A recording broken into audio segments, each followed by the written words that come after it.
คนอาจคิดว่าอยากคิดธุรกิจเป็นของตัวเองจะขายยังไงควรจะรวยเนี่ยมันมีหลายข้อเนาะที่คุณจะต้องเป็นคิดกันก็คือต้นทุนของบ่มีต้นทุนของเรา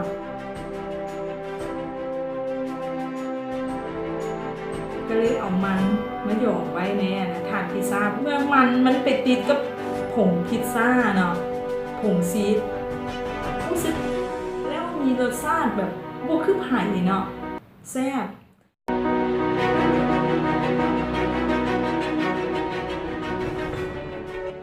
ได้ลองมาทอดเบิ่ง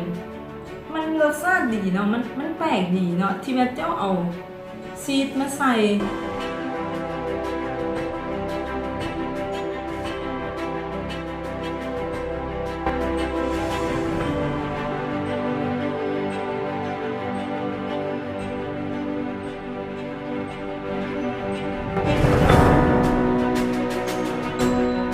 สามารถเข้าไปติดตามเพจมัมเป็นดูได้เนาะเสื้อค่ะจะอัปเดตเป็นมันจะมีหลายผลิตภัณฑ์เนาะที่จะสนใจในสินค้าตัวนี้เนาะก็ลองไปซีมเลยว่า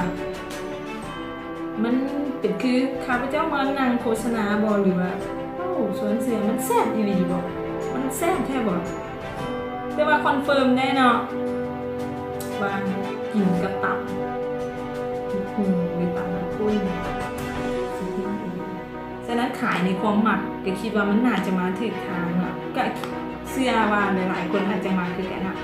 ซื้อเป็นของฝากก็ได้เพราะว่าต่อไปพวกเขาสิมีกิฟต์เซตจะสร้างไปเป็นของฝากที่ว่าทานอาจจะไปก็ต้องห้องว่างานเลี้ยงสังสรรค์อย่างเนาะอย่างน้อยมันต้องมีของขบเคี้ยวแบบกินเล่นเนาะเขาก็จะมีเป็นกระซ่าออกไปเนาะราคาบ่แพงท่านสามารถจับบ่ายได้เนาะราคาบ่แพงเนาะแถมยังได้ส่งเสริมฝีมือแห่งงานแบบมัมเนาะก็คือแม่คืออาหารที่สะอาด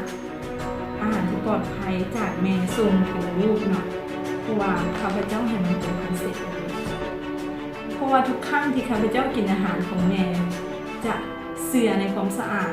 แล้วก็จะเชื่อว่าสิ่งนั้นมันดีที่สุดนะเพราะว่าบ่มีแม่คนใดหรอกที่จะยืนของที่บ่ดีให้ลูกเต็มกินเนาะฉะนั้นทางห้างเฮาก็คือกัน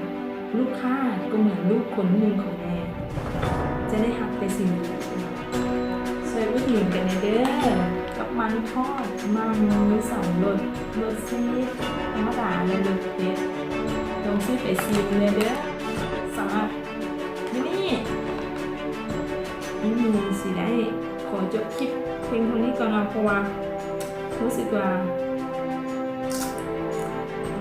พุ่งถึงมาแล้วเห็นมันทอดเลยเนี่ย